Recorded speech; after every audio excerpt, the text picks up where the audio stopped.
Tiago capítulo 5, a partir do verso 7. Hoje vamos do verso 7 ao verso 11. E assim diz a Escritura. Portanto, irmãos, sejam pacientes até a vinda do Senhor. Eis que o lavrador aguarda com paciência o precioso fruto da terra, até receber as primeiras e as últimas chuvas. Sejam também vocês pacientes e fortaleçam o seu coração, pois a vinda do Senhor está próxima. Irmãos, não se queixem uns dos outros, para que vocês não sejam julgados. Eis que o juiz está às portas. Irmãos, tomem como exemplo de sofrimento e de paciência os profetas que falaram em nome do Senhor.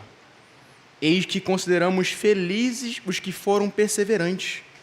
Vocês ouviram a respeito da paciência de Jó e sabem como o Senhor fez com que tudo acabasse bem, porque o Senhor é cheio de misericórdia e de compaixão. Vamos orar.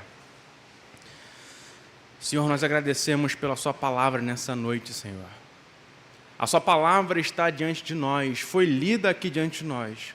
Portanto, nós cremos que o Senhor já está falando conosco através desse texto. Pedimos ao Senhor mentes e corações atentos para ouvir a sua voz, para ter comunhão contigo. Pedimos ao Senhor o toque do seu Espírito em nosso coração. Pedimos para que o Espírito Santo do Senhor ilumine nosso entendimento e assim nós tenhamos um momento proveitoso na sua presença. Que, como objetivo definido, como propósito final, que Cristo, nosso Senhor, seja glorificado, que Ele seja exaltado e o seu povo seja fortalecido na fé, seja edificado para caminhar com firmeza na sua presença. Assim nós oramos no nome de Jesus, crendo que nós somos ouvidos por Ti. Amém e amém. Nós temos tido uma oportunidade de grande valor de estudar a Epístola de Tiago. Existem coisas muito preciosas que nós temos visto até aqui. Eu diria que para esse texto aqui que nós estamos nos aproximando, para que nós possamos compreender ele de forma mais específica, existem pelo menos 2 elementos contextuais que são importantes para que a gente entenda esse texto. O primeiro tem a ver com a pregação da semana passada, com a perícope, ou o trecho da semana passada, que foi basicamente aqui do versículo 1 até o verso 6. Nesses trechos aqui, do verso 1 até o verso 6, Tiago está falando basicamente sobre o fato de que o Senhor vai vir com juízo sobre aqueles que oprimem. Então, existe aqui uma espécie de colocação, um peso do Senhor contra os ricos que oprimem, contra os ricos que estão numa posição de injustiça. Agora, nesse trecho que nós estamos considerando, a mesma ênfase na vinda do Senhor vai ser dada. No entanto, ele vai dar um tom de esperança. Se antes a ênfase de Tiago aqui na perícope, ou no trecho anterior, era sobre o juízo divino, agora Tiago vai falar sobre a esperança que conforta o coração dos cristãos diante da verdade da vinda do Senhor. Por isso, em termos de objetivo final, nós precisamos hoje conseguir captar a mensagem para ter esperança e o coração fortalecido no Senhor. Inclusive, é uma das coisas que um dos nossos versículos dizem aqui, para que os nossos corações sejam fortalecidos, que a gente possa ter o coração fortalecido. Agora, um outro tema importante, que também faz parte do contexto, tem a ver mais com aquilo que Tiago tem trabalhado desde o início da carta, que é sobre suportar as provações diante do Senhor. Em Tiago capítulo 1, versículo 12, por exemplo, Tiago vai dizer o seguinte: bem-aventurado é aquele que suporta com perseverança a provação, porque depois de ter sido aprovado, receberá a coroa da vida, ao qual o Senhor prometeu aos que o amam. Então, de certa forma, nós podemos dizer que o tema escatológico, que eu quero dizer aqui por tema escatológico, o tema em relação ao fim e o tema de suportar as provações, nesse momento aqui, nesse texto, eles se interconectam. Nós temos aqui uma convergência temática entre a ideia da vinda futura do Senhor e a paciência e o suportar a provação. Eles agora estão de mão dadas aqui e tem algo para nos transmitir, uma vez que estão de mão dadas. Tiago, ele começa fazendo uma ilustração. O que seria uma ilustração? Ele pega uma figura da realidade e usa isso para poder transmitir a mensagem que ele quer passar, mas com figuras imagéticas. Eu posso colocar dessa maneira. Aqui, logo no versículo 7, ele vai colocar da seguinte maneira: na parte B do versículo, eis que o lavrador aguarda com paciência o precioso fruto da terra, até receber as primeiras e as últimas chuvas. Ok, entendemos que tem a ver com a vida do Senhor. Entendemos que tem a ver com suportar a provação e as dificuldades que esses cristãos já estavam vivenciando, como temos visto até agora. Agora, Tiago vai usar uma linguagem para dizer que todo esse suportar as aflições estão dentro de um contexto de espera. Estão dentro de um contexto de algo que está procedendo em demora.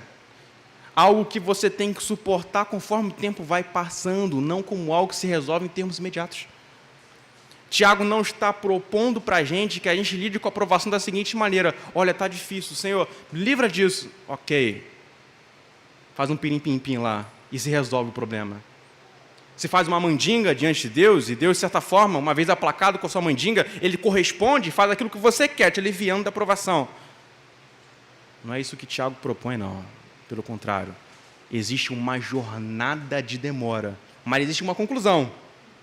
Talvez não a conclusão que esperamos, mas a conclusão do Senhor, que é melhor do que a conclusão que nós esperamos.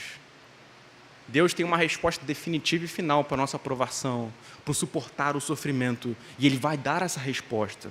E eu gostaria que essa resposta hoje fizesse sentido e desse significado às nossas aflições, e que na resposta de Deus nós pudéssemos ancorar nossa expectativa ao lidar com a aprovação e com a dor, na resposta de Deus, naquilo que Deus tem a dizer. Posso colocar da seguinte maneira, se eu usar uma ilustração muito simples. Vamos lá, já vou antecipar para você. É simples, tá bom? Nada complexo, nada absurdo, nada muito, digamos assim, genial. Mas imagina que você está no ônibus num dia tranquilo. Ou melhor, aguardando o ônibus num dia tranquilo. Já teve esse dia assim? Eu sei que é difícil, né? Ninguém geralmente tem muito prazer em aguardar um ônibus chegar. Mas imagine estar aguardando um ônibus num dia tranquilo. Você vai se encontrar com amigos, o dia está ensolarado, está tudo de boa. Então, esse ônibus chega, você entra nele, não tem quase ninguém no ônibus, você senta na janela num dia fresquinho, dorme durante a viagem e chega onde você quer. Agora, imagina o que é você estar no ponto de ônibus para trabalhar, 6 horas da manhã. Você já prevê uma superlotação no ônibus, está chovendo pra caramba. Até que você entra nesse ônibus numa jornada extremamente difícil. Existe uma diferença aqui. Esperar com facilidade é uma coisa, esperar com fardo e peso e dificuldade é outra coisa totalmente diferente. Meus irmãos, Deus está nos chamando para uma jornada que, em termos conclusivos, é muito boa, mas que ela é difícil no seu percurso. É uma jornada dolorida. E nós precisamos ajustar a expectativa do nosso coração para que contemple essas duas coisas: o cenário de redenção para o sofrimento e o fato de que ele é inevitável. Hoje nós veremos como a segunda vinda de Jesus é a âncora para a paciência piedosa. Vou repetir para você. Hoje nós veremos como a segunda vinda de Jesus é a âncora para a paciência piedosa. O meu método hoje vai ser o seguinte: eu não vou começar pelo verso 7, porque no versículo 7 e versículo 8, Tiago tem o seu argumento principal. Então, eu vou partir dos versos 11 e 10 e depois eu vou para esses versos. Quando a gente olha a epístola de Tiago, por vezes ele coloca os argumentos principais, centrais, logo no começo, deixando com que a gente fique nos argumentos talvez auxiliares para depois. Mas hoje vamos inverter a ordem só para que a mensagem central de Tiago seja mais enfatizada no final, que é aquilo que nós precisamos perceber aqui hoje. Mas vamos comigo, por favor, até o versículo de número 11, onde Tiago vai dizer o seguinte: eis que consideramos felizes os que foram perseverantes. Vocês ouviram a respeito da paciência de Jó e sabem como o Senhor fez com que tudo acabasse bem, porque o Senhor é cheio de misericórdia e compaixão. Uma das coisas que Tiago vai procurar fazer aqui é trazer para nós o exemplo dos santos. Então, Tiago vai olhar para os elementos do Antigo Testamento e vai trazer isso como fundamento para que os cristãos tenham algum tipo de narrativa para imitação. Então, ele se vale das narrativas do Antigo Testamento ou dos exemplos do Antigo Testamento para que nós pudéssemos ter, digamos assim, uma orientação de exemplo naquilo que precisamos fazer. É como se aqui nós tivéssemos, de forma bem breve, bem resumida, a versão de Tiago de Hebreus 11. Você lembra de Hebreus 11, né? Onde existem diversos personagens bíblicos ali que são exemplos de fé, trajetória e caminhada, com uma forte esperança que auxiliou o sofrimento que eles tiveram durante todo o seu percurso. Tiago tem a intenção de fazer exatamente o mesmo aqui. Ele começa pela figura de Jó. Jó é uma figura controversa em muitos círculos cristãos e em muitos contextos também. Algumas pessoas não entendem bem o livro de Jó. Até a datação dele é confusa para muitos. Mas Jó tem uma mensagem que basicamente capta aquilo que Tiago quer nos demonstrar aqui. De que o sofrimento pode vir de forma inevitável, ser duro demais, mas existe esperança no final. Se eu pudesse resumir de forma extremamente simples aqui o livro de Jó, a temática de Jó, eu poderia colocar dessa maneira. Agora, por qual razão Tiago coloca Jó como um paradigma de como lidar com o sofrimento e a expectativa que é necessária para suportá-lo até o final? Eu poderia colocar diante de vocês aqui pelo menos 3 razões. Primeiro, o compromisso com a fidelidade mesmo em circunstâncias dolorosas. Vocês lembram o que acontece com Jó? Jó era um homem muito rico. Jó tinha, enfim, cabeças de gado demais, assim, então tinha muitos bois, ovelhas, carneiros, seja o que for. Jó tinha muitos filhos. Jó tinha muitos recursos e era extremamente rico. Ele era reconhecido por isso, inclusive. Era um homem piedoso. Tinha muitas coisas boas para se dizer e se colocar em relação a Jó. Mas, do nada, isso na percepção dele, né? Não na percepção do Senhor, que já estava antecipando o conflito do cenário logo no capítulo 1. Do nada, Jó perde todas as coisas. E é impressionante que é uma avalanche de notícia, uma atrás da outra, de só desastre acontecendo na vida de Jó. Não vem uma notícia boa para poder meio que intercalar entre tensão e alívio. Não, é só dificuldade, é só tensão. E muitas coisas começam a acontecer. E ali no capítulo de Jó, Jó vai fornecer uma resposta a esse cenário. E o que você acha que Jó fez ali? Eu estou perdido, eu vou abandonar a fé. Eu vou me entregar à apostasia. Porque se Deus existe e é todo poderoso e bom, Ele não pode deixar que isso me ocorra. Mas está ocorrendo aqui. Se Ele é bom, Ele não quer que o mal me sobrevenha. Se Ele é todo poderoso, Ele pode fazer evitá-lo. Por que isso está me ocorrendo? Jó não faz isso. Jó dá uma resposta de crente. Ele diz o seguinte: Deus deu, Deus tomou, louvado seja o nome do Senhor. Jó deposita confiança na providência de Deus. Ele é o dono de todas as dádivas, Ele está acima de todas as coisas. Ele pode, Ele é soberano, Ele pode fazer isso. Então, Jó, de forma resignada, ele aceita a sua condição sofrida. A resignação é aquela condição onde você, ao invés de lutar diante da sua condição de sofrimento, você abaixa a cabeça e o aceita. Mas não significa que a aceitação de Jó do sofrimento foi uma aceitação bonita. Já tiveram a oportunidade de ler o livro de Jó?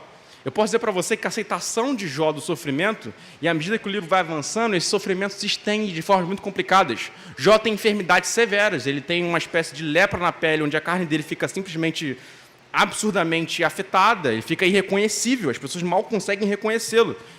Muitos amigos aparecem ali, amigos da onça, que não dão conselhos bons para Jó, na verdade só aumentam a condição aflitiva dele, a condição psicológica perturbada de Jó. As coisas só complicam. E conforme a trajetória de Jó vai caminhando, você percebe que não é algo romântico. A trajetória de sofrimento não é romântica, ela não é bonita. Sabe? É uma trajetória que é feia mesmo. E tem que ser assim.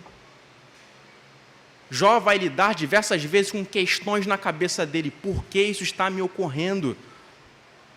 E Jó não tem qualquer tipo de resposta para a condição dele. Ele não tem basicamente uma expectativa de que, olha só, está difícil aqui, mas eu sei que em determinado momento as coisas vão ficar boas. Não, ele não tinha esse grau de revelação que hoje você tem, de entendimento que hoje você tem. Ele não tinha a perspectiva de uma intervenção futura que pudesse livrá-lo dessa condição. Jó estava sofrendo e perdido no escuro. Não sabia o que fazer e não tinha noção do que ia suceder. Eu vou antecipar uma coisa para você, você já tem essa noção de que as coisas podem ficar bem. Jó não tinha. Para ele, até por conta da dimensão de teologia da retribuição pagã que havia naquela época, eu dou, eu faço e Deus pode me retribuir assim, para ele isso nunca ocorreria com ele, mas ocorreu. Estava tudo bem difícil e bem complicado. A única certeza que Jó tinha era a seguinte: o meu Redentor vive. Ele diz isso lá para o capítulo 19 e 20 do livro de Jó. A única certeza que ele tinha é que havia um Deus soberano, e ele é um Deus bom, e a única coisa que ele precisava nesse momento era de respostas para a sua condição. No final das contas, Jó vai até o final, ele não abandona, ele não blasfema contra o nome de Deus. Inclusive, quando a esposa de Jó sugere que ele o faça, Jó diz que isso é loucura, e ele não poderia proceder dessa forma. Então, nós podemos ver na perspectiva de Jó, de que ele tem uma caminhada tensa, sofrida, de um sofrimento que ele vai basicamente ficando pior conforme o tempo avança, mas ele permanece fiel. E no final das contas, Deus aparece para Jó, dissolvendo suas questões e mostrando a sua glória. Jó se cala no final das contas. Deus reverte a sorte de Jó, vou colocar dessa forma, que inclusive é a linguagem bíblica, e ele passa a prosperar novamente. Mas o ponto fundamental da questão de Jó é o seguinte: Deus aparece para Jó. Deus intervém. No final da história, e é isso que Tiago quer nos mostrar, Deus vai estar lá. A história não vai acabar mal. Deus vai estar lá. E isso que é o refúgio para os nossos corações com base na trajetória de Jó. No final das contas, Jó diz o seguinte: eu te conhecia só de ouvir falar, mas agora os meus olhos te veem. Então, Deus para Jó era apenas um conjunto de informação, ainda que pequena, que ele poderia ter naquela ocasião. Mas agora ele tem a experiência da soberania e da providência, como ele não tinha anteriormente. O que podemos entender do retrato de Jó? As coisas vão acabar bem. O sofrimento e o mal não é a resposta definitiva e final. A calamidade e as dificuldades não é a resposta final. A depressão ou então o ataque psicológico não é a resposta final. A calamidade subjetiva, onde você se vê perdido e desintegrado de si mesmo, não é a resposta final. A resposta final é Deus e a sua intervenção. Tiago tem mais a nos dizer. Até porque no Antigo Testamento existem diversos exemplos que são maravilhosos para dar uma perspectiva bem profunda sobre esses aspectos. Tiago também vai falar sobre o exemplo dos profetas, apesar de não mencionar quais profetas. Mas vejam comigo aqui no versículo de número 10, que ele vai dizer o seguinte: irmãos, tomem com exemplo de sofrimento e de paciência os profetas que falaram em nome do Senhor. Tiago também olha para a trajetória passada na narrativa do povo de Deus e vê os profetas como exemplo de pessoas que suportaram o sofrimento e depois encontraram Deus como resposta à sua condição sofrida. Eu posso colocar isto da seguinte maneira. Pensem, por exemplo, em Jeremias. Alguém aqui já teve a oportunidade de ler o livro de Jeremias? Se não teve, não tem um problema aqui necessariamente. Eu vou trazer algumas informações para vocês sobre ele. Mas Jeremias foi um grande exemplo de suportar o sofrimento com fidelidade e de ir até o final. Eu posso dizer, por exemplo, sobre Jeremias capítulo 20, versículo 2, sobre o sofrimento que ele passa ali. Se bem que quando você olha todo o livro de Jeremias, você vê ele com conflitos internos extraordinários, logo no começo do livro, assim, do capítulo 1 até o capítulo 12 ali de Jeremias, você vê ele em constante conflito consigo mesmo e com a vocação que Deus concedeu a ele. Mas em determinado momento, o sofrimento de Jeremias, ele se materializa com um tipo de perseguição e agressões físicas que foram feitas a ele. Então, ele não tinha apenas aquele sofrimento que era subjetivo e era interno, onde o coração fica perturbado. Não, Jeremias também afetaram ele fisicamente e externamente, por conta da mensagem que Jeremias levava. Basicamente, Jeremias proclamava o fato de que a Babilônia iria dominar sobre o reino de Israel, o reino de Judá. E assim Deus ia trazer um tempo de cativeiro a Judá por conta de seus pecados. Jeremias proclamava que isso aconteceria. Mas ninguém queria aceitar isso não. É igual você hoje dizer que existe inferno e condenação por conta dos pecados e as pessoas quererem ouvir apenas aquilo que outras pessoas possam dizer para elas que seja agradável. Jeremias capítulo 20, verso 2, vai dizer o seguinte: Pazur, filho do sacerdote Imer, que era superintendente da casa do Senhor, ouviu Jeremias profetizando estas coisas. Essa mensagem que eu acabei de mencionar para vocês aqui. E por isso mandou que o profeta fosse açoitado e preso no tronco que ficava junto ao portão superior de Benjamim, na casa do Senhor. No dia seguinte, Pazur mandou que Jeremias fosse tirado do tronco. Esse tronco aí era um cepo, e o cepo era basicamente um instrumento de tortura, onde as mãos e os pés eram presos, e esse homem ficava ali sendo torturado. Ele ficava ali enfrentando diversas condições, ele era agredido, ele era açoitado, e ali ele ficava sofrendo, por assim dizer. Jeremias suportou esse tipo de coisa por conta da mensagem que ele estava proclamando. Uma outra ocasião, Jeremias, por exemplo, a gente pode verificar isso lá no capítulo 38, do versículo 3 a 6, e eu peço a sua atenção na leitura, que diz o seguinte: Assim diz o Senhor, esta cidade infalivelmente será entregue nas mãos do exército do rei da Babilônia, e este a tomará. Então as autoridades disseram ao rei: Este homem tem de ser morto, porque dizendo essas palavras desfalece as mãos dos homens de guerra que restam nesta cidade e as mãos de todo o povo. Este homem não procura o bem-estar do povo, e sim o mal. O rei Zedequias respondeu: Eis que ele está nas mãos de vocês, pois o rei nada pode fazer contra vocês.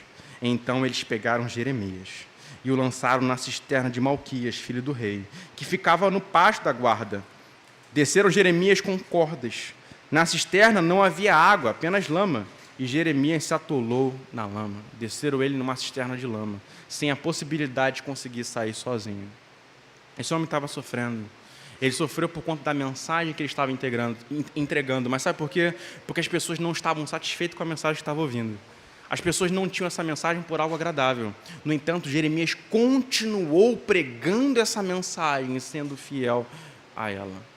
Por vezes, meus queridos, paciência e perseverança tem a ver com continuar fazendo aquilo que Deus te mandou fazer, mesmo que o caminho esteja difícil. Seja continuar e perseverando em corresponder à vocação que Deus te deu, mesmo que seja difícil, mesmo que seja sofrível, e mesmo que você não veja nenhum fruto imediato dessas coisas. E Jeremias continuou, e ele continuou, e ele continuou. O livro de Lamentações, por exemplo, escrito por Jeremias, ou atribuído a Jeremias, é um livro que tem diversas poesias ou orações de lamentos e tristezas por conta da condição de Jerusalém, e o cerco que se fez, e o quanto o povo de Israel sofreu naquela condição. Ele é um homem que sofreu.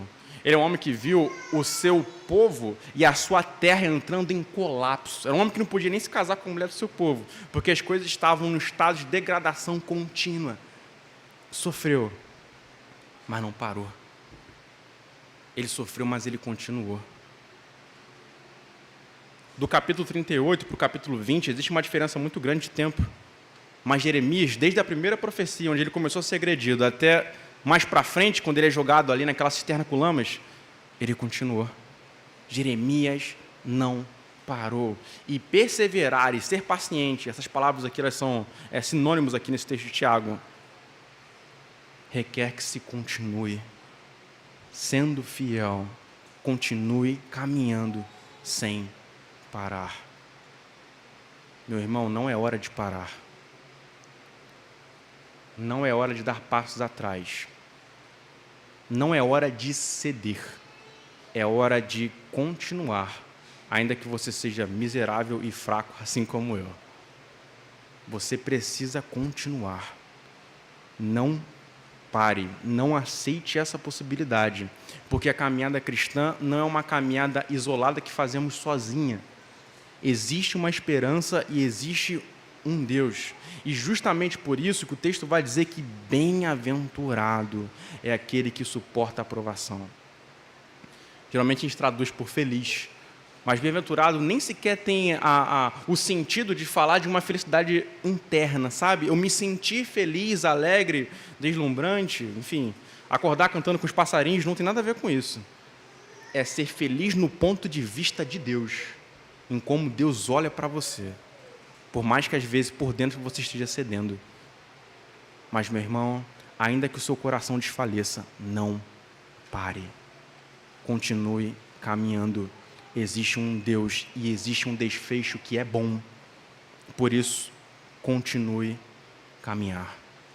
Não pare. Um outro exemplo que para mim me chama bastante atenção, que inclusive é mencionado por Tiago, ainda no capítulo 5, lá para o verso 17, é Elias. E Elias é considerado por muitos um dos maiores profetas, e de fato foi um dos maiores profetas de todo o Antigo Testamento, até o advento do Novo Testamento. Elias entrou em colapso depois que ele teve um ato heróico, vou colocar dessa maneira. Deve ter sido uma cena muito diferente, assim, de se perceber. Quando Elias confronta Acabe, Jezabel e todo o povo de Israel e Reino do Norte por conta da idolatria, Elias, confronta basicamente 400 profetas de Baal e demonstra que o Deus verdadeiro é Javé e não Baal.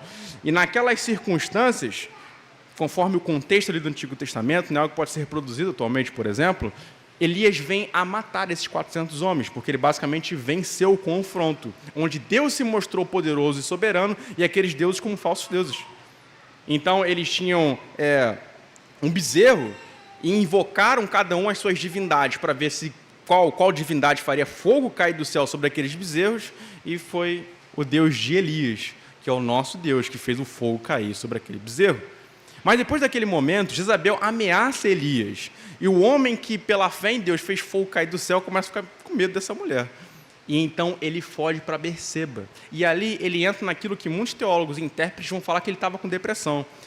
Basicamente, Elias chega em Berseba e ele clama ao Senhor: Senhor, leva a minha vida, me mata, porque eu não posso suportar. Você pode verificar isso lá no capítulo 19, versículo 4 de 1 Reis.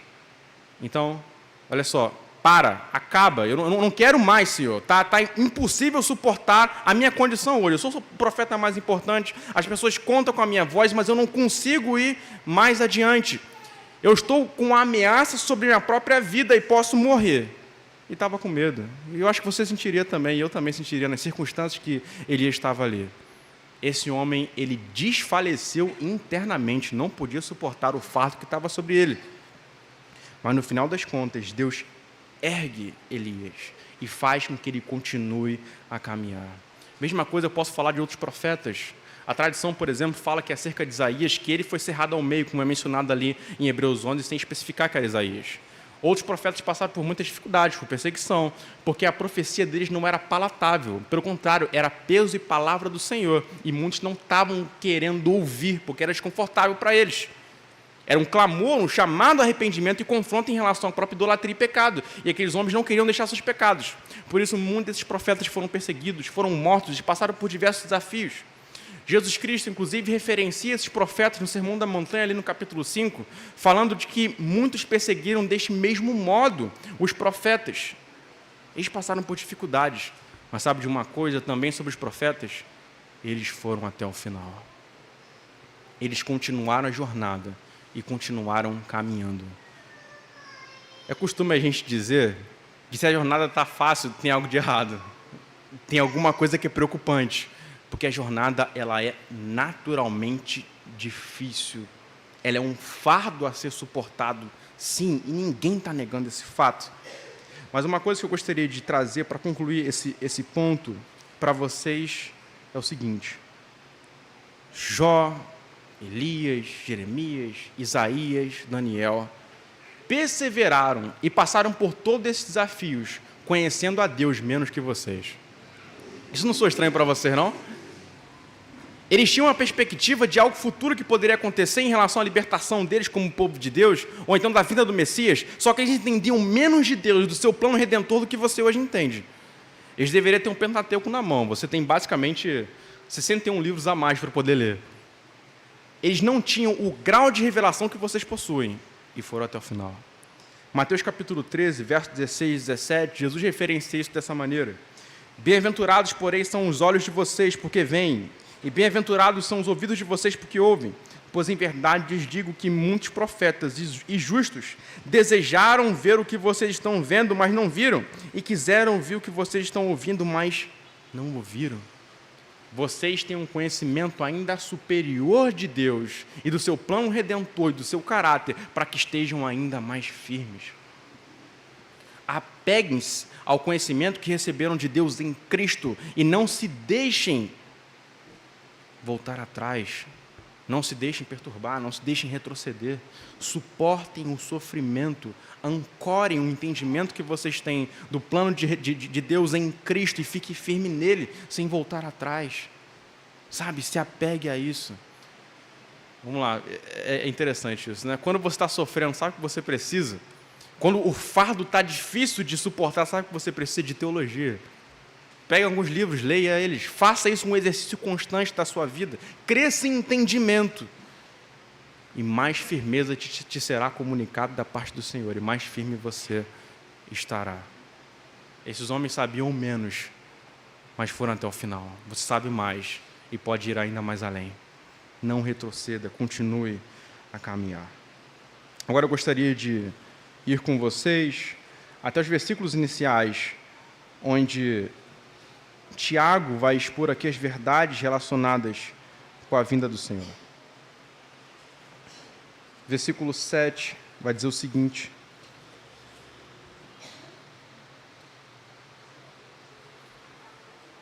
portanto, irmãos, sejam pacientes até a vinda do Senhor. Eis que o lavrador aguarda com paciência o precioso fruto da terra, até receber as primeiras e as últimas chuvas. Sejam também vocês pacientes e fortaleçam o seu coração, pois a vinda do Senhor está próxima. Por 2 vezes o texto vai usar a expressão vinda do Senhor. O grego aqui, a palavra é parúzia, e ela significa algo como presença. Eu sei que é simples demais colocar dessa maneira, mas ela também era costumeiramente usada para poder falar acerca da chegada de um rei. Então, um rei está chegando, parúzia. Era como geralmente os cristãos se valeram dessa expressão e colocavam para poder se referir à pessoa de Jesus Cristo. O rei, portanto, está vindo, e é essa a ideia que se quer passar. E Tiago, antes que a gente possa entrar mais profundamente na implicação dessa doutrina para a perseverança, Tiago vai fazer uma aplicação imediata dessa verdade. No versículo 9, ele vai dizer o seguinte: irmãos, não se queixem uns dos outros para que vocês não sejam julgados. Eis que o juiz está às portas. Então perceba o que Tiago está dizendo aqui. Eu vou ser sincero para vocês, mas eu nunca faria essa aplicação de forma imediata assim. Eu acho que eu não teria essa inteligência toda, mas Tiago faz isso aqui, inspirado por Deus, evidente. Ele vai dizer, olha só, não fale mal do seu irmão, não murmure sobre ele, porque Cristo está vindo e está muito perto. É interessante pensar nisso, né? Por que Tiago está fazendo esse tipo de fala aqui? Qual o sentido que ele quer dizer?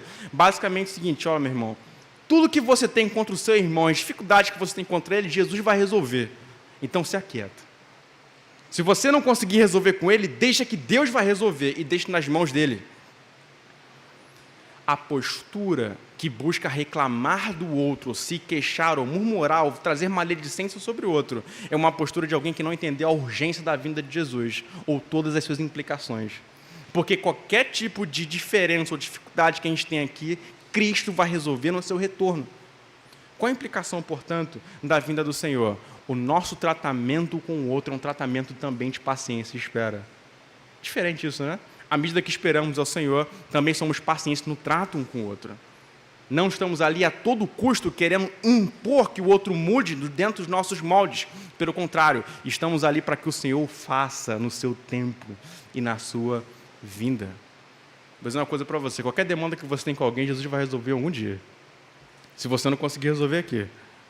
Pode ficar tranquilo que nas mãos dele vai ser resolvido isso. Esse é o mesmo espírito, por exemplo, de Paulo em Romanos 12, versos 17 a 19, quando ele vai dizer o seguinte: não paguem a ninguém mal por mal. Procurem fazer o bem diante de todos. Se possível, no que depender de vocês, vivam em paz com todas as pessoas. Meus amados, não façam justiça com as próprias mãos, mas deem lugar à ira de Deus, pois está escrito, a mim pertence a vingança, eu é que retribuirei, diz o Senhor. Se a gente tenta resolver por nós mesmos, nós vamos fazer com base no nosso critério, e o nosso critério não necessariamente é justo. Se Deus resolve, Ele faz na medida que deve ser feito, porque o critério dele nunca falha. Deus nunca exagera ou falta, Ele faz na medida certa. Se você for resolver algo contra alguém, você pode exagerar, ou pode afrouxar, mas Deus faz na medida certa. Tem demanda com alguém, não consegue resolver? Não difame. Deixa que um dia Deus vai intervir e Ele vai fazer o que é preciso. Seja seu cônjuge, seu amigo, seu irmão, seja quem for que ande com você, discipulador ou discípulo. E aqui eu estou só fazendo aplicações diversas, tá bom? Seu colega de trabalho, ou seu amigo da faculdade, ou seu professor do mestrado, não importa. Deus vai resolver. Nunca faça pelas suas próprias mãos.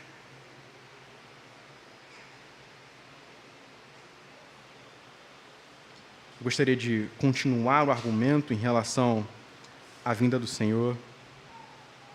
E antes de eu entrar aqui em alguns aspectos da segunda vinda de Jesus, que pode servir de implicações mais diretas para coisas que precisamos, eu preciso fazer algumas perguntas de reflexão para nós, que seria o seguinte: onde nós estamos colocando a nossa expectativa de resolução para as demandas que temos para nossas vidas? Independente do tipo de sofrimento que estamos passando, ou das circunstâncias que estamos passando, ou das dificuldades relacionais que temos, onde esperamos que as coisas se resolvam? Ou onde estamos aguardando ter a nossa felicidade definitiva? Nós ainda vivemos como um povo que espera por Jesus? Ainda vivemos como um povo que vai encontrar o alívio dos seus fardos e a sua alegria total no retorno do seu Salvador? Ou então, nós temos a vinda de Jesus apenas como uma sobremesa, algo adicional ao banquete principal? Ou seja, eu vou aproveitar tudo que eu tenho para essa vida e o que vir de Cristo no futuro é apenas uma garantia de que eu não sofro eternamente. É assim que nós vemos essa condição? Ou é a nossa esperança final para que encontremos alívio, paz e alegria real e verdadeira? Onde é que está a nossa expectativa? A gente pode fazer isso com diversos ídolos diferentes, com diversas coisas diferentes. Desde faculdades, ídolos, relações, seja o que for, mas onde estamos concentrando a nossa expectativa final de libertação, de paz e de alegria? Eu gostaria de fechar com vocês, falando de alguns aspectos que situam a esperança da vinda futura de Jesus Cristo como a única esperança que nós temos. Veja, eu não estou falando como uma esperança que você pode ter junto com outras, mas a única coisa que você tem. A coisa mais preciosa que você pode ter. Você não pode se apegar a isso como mais uma coisa, mas como uma única coisa. Com a sua única expectativa fundamental e final de futuro. Primeira coisa que eu gostaria de colocar diante de você é que a vinda de Jesus Cristo vai colocar fim ao nosso sofrimento pessoal e todo tipo de fardo que hoje nós carregamos. Apocalipse capítulo 21, verso 4 diz que Ele enxugará dos olhos toda lágrima e já não existirá mais morte, já não haverá luto, nem pranto, nem dor, porque as primeiras coisas passaram.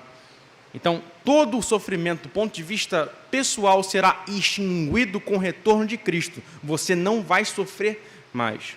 Eu creio que há algumas pessoas aqui que possam ter algum tipo de patologia, algum tipo de sofrimento físico real. Isso não vai existir. Na dimensão psicológica também, se a sua mente tem algum tipo de desafio, isso também não vai existir mais. Não vai te trazer mais problemas, não vai te trazer mais lágrimas ou angústia ou aflição. Cristo colocará fim a essas coisas. Mas note uma coisa, você não vai encontrar isso em outro lugar. É Cristo que vai fazê-lo. Evidente, fazendo um adendo que é importante aqui. Gente, consulte um médico, um psicólogo, faça tudo isso. De forma alguma estou sendo contra esses aspectos. Alivie a sua dor o quanto for possível. Mas em termos finais, só Cristo vai dar o ponto final para essas coisas. E Ele vai. E a esperança para nossas vidas. Cristo vai erradicar o mal da própria criação, como Paulo fala em Romanos 8, do verso 20 ao 21. Pois a criação está sujeita à vaidade, não por sua própria vontade, mas por causa daquele que a sujeitou, na esperança de que a própria criação será libertada do cativeiro da corrupção, para a liberdade da glória dos filhos de Deus. Pense no mal que hoje há no mundo. Talvez você ande pelo Rio de Janeiro com medo de que alguma coisa te aconteça, bala perdida, ou crime organizado, seja o que for. Talvez você olhe para o mundo com medo de algum tipo de calamidade. Lembre-se do que aconteceu no sul do nosso país. Mas isso não haverá mais. Cristo vai trazer na sua vida um mundo renovado, que não vai estar sujeito mais a qualquer tipo de corrupção ou problema. Vai ser um mundo de paz perfeito. O que está fraturado vai ser consertado. Nós vamos receber de Cristo uma vida que não terá mais fim. Hoje você pode morrer, mas não poderá mais no futuro.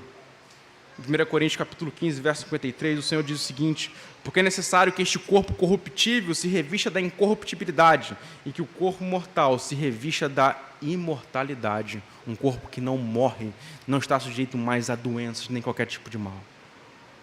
Um corpo que será transformado. 1 Coríntios capítulo 15, verso 51 a 52 vai dizer: eis que vou lhes revelar um mistério. Nem todos dormiremos, mas todos seremos transformados num momento, num abrir e fechar de olhos, ao ressoar da última trombeta. A trombeta soará, os mortos ressuscitarão incorruptíveis e nós seremos transformados. O pecado será erradicado do seu coração. Hoje você tem desejos maus, hoje você tem uma mente que pode ficar nebulosa ou entorpecida por conta do pecado, mas isso terá um fim. Não vai ser hoje, mas um dia vai chegar um fim, onde não haverá mais qualquer tipo de inclinação à rebeldia contra Deus. Isso vai acabar. Mas é necessário que nós possamos nutrir o nosso coração com a expectativa da eternidade vindo e rompendo no tempo até nós, para que essas verdades sucedam como esperamos. Nós teremos herança com Cristo. Romanos 8, verso 17, Paulo diz o seguinte: e se somos filhos, somos também herdeiros. Herdeiros de Deus e co-herdeiros com Cristo, se com Ele sofremos, para que também com Ele sejamos glorificados. Ou seja, tudo que é de Cristo é do seu povo e daquele que está nele. Essa é uma verdade grandiosa. Você está numa posição onde a consideração que Deus tem pelo seu filho, Ele a tem por você. E aquilo que Deus dará ao seu filho, Ele dará a você também, por causa dele. Porque os méritos de justo de Cristo foi imputado a você. Porque você foi colocado numa posição de filiação que era exclusivamente de Cristo, mas agora já não é mais. Ele a compartilhou com você, para que aquilo que é dele seja seu também. Portanto, todas as riquezas que pertencem a Cristo serão suas, e tudo é de Jesus Cristo. Não posso dizer para você que isso está nas suas mãos agora, mas estará. Isso é maior do que qualquer riqueza que você pode ter aqui. Nós teremos serviço alegre dedicado a Deus para sempre. Hoje o serviço cristão leva ao cansaço, à exaustão, ao martírio, à dor, às dificuldades, a todo tipo de obstáculo possível. Às vezes não é frutífero também. Mas Apocalipse capítulo 22, verso 3 diz que e ali nunca mais haverá maldição contra alguém. E nela estará o trono de Deus e do Cordeiro, e os seus servos o servirão. Haverá serviço a Deus quando Cristo estabeleceu o seu reinado de forma definitiva sobre esse mundo, e teremos a alegria de continuar servindo a Deus por toda a eternidade. Apocalipse capítulo 22, verso 4 diz: e verão o seu rosto, e nas suas testas estará o seu nome. Além da identificação com Cristo, e de nós termos um pertencimento tão grande a Deus, de que isso vai ficar marcado em nós com identidade, nós veremos a sua face. Assim como Jó: Senhor, eu te conhecia de ouvir falar, eu te conhecia de informação, mas agora os meus olhos te veem. Veremos a Cristo face a face. E talvez essa seja a maior expectativa que um cristão regenerado e transformado pelo Espírito tem, de ver a Cristo face a face. E quando você ver a Cristo face a face, você vai olhar para trás para o seu sofrimento e você vai poder dizer o seguinte: que os sofrimentos do tempo presente nada são comparados à glória que há de ser revelada, ou que foi revelado nesse caso, no tempo presente, em Cristo. Você vai poder cantar com vigor: valeu a pena caminhar até aqui. O que eu posso dizer que, em comparação à eternidade, vai ser algo muito ínfimo o sofrimento que você está passando aqui. É como se você fosse colocar o peso de todo o universo numa balança para competir com um grão de areia, porque é uma eternidade, e não apenas, 70, 80 anos de vida que você vai viver. Ou seja, é muito maior e mais glorioso. Toda uma eternidade de alegria, de vida, de paz, face a face com Deus, todo o seu povo junto e reunido, que será dado ao seu povo. Seja paciente. O que você tem aqui hoje, você vai perder. É inevitável. Isso vai ser retirado das suas mãos. Mas o que Deus deu em Cristo, nada vai poder tirar. Nada pode corromper ou quebrar. É incorruptível, para usar a linguagem do apóstolo Paulo. Então, meu irmão, como a exortação de Tiago, aqui no versículo 8, olhem, por favor, para o verso 8 do capítulo 5, que diz o seguinte: sejam também vocês pacientes e fortaleçam o seu coração, pois a vinda do Senhor está próxima. Se hoje você está desanimado ou fraco, fortaleça o seu coração com o quê? Com as verdades da segunda vinda de Jesus Cristo, que os profetas não sabiam que era como era, ou como de fato viria a se revelar depois. Fortaleça o seu coração, a sua esperança com essas verdades. Anime o seu coração, traga alegria, traga esperança para você, para essas coisas. Porque, de fato, grandes coisas te esperam da parte do Senhor no futuro da vinda de Cristo. Enquanto isso não ocorrer, a vida vai ser difícil mesmo. Você vai sofrer mesmo, mas não se compara. Não se compara. Gostaria de convidá-lo a orar neste momento, para que o Senhor nos ajude a olhar definitivamente para toda a esperança que temos em Jesus, e que isso seja âncora para as nossas almas.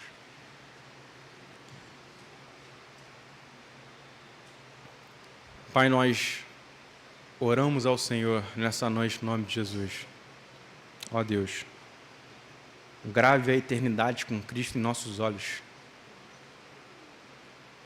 Nos ajude, Senhor, a abraçar a parúzia, a revelação do reino futuro, com alegria e esperança. Com a esperança de que não há mais condenação para o seu povo aqui, Senhor. Com a esperança de que, se estamos em Cristo, sendo nós extremamente firmes ou não, essas suas promessas serão cumpridas em nossas vidas pela sua graça, Senhor. Mas eu peço, Senhor, fortalece o coração do seu povo. Fortalece o coração do seu povo para que caminhe com firmeza, para que creia com fervor, para que não retroceda em nenhum momento ou sob qualquer circunstâncias. Fortaleça o coração do seu povo, porque um dia nós te veremos face a face com todas as promessas do Evangelho. Assim nós oramos ao Senhor, crendo que somos ouvidos, no nome de Jesus. Amém. Amém.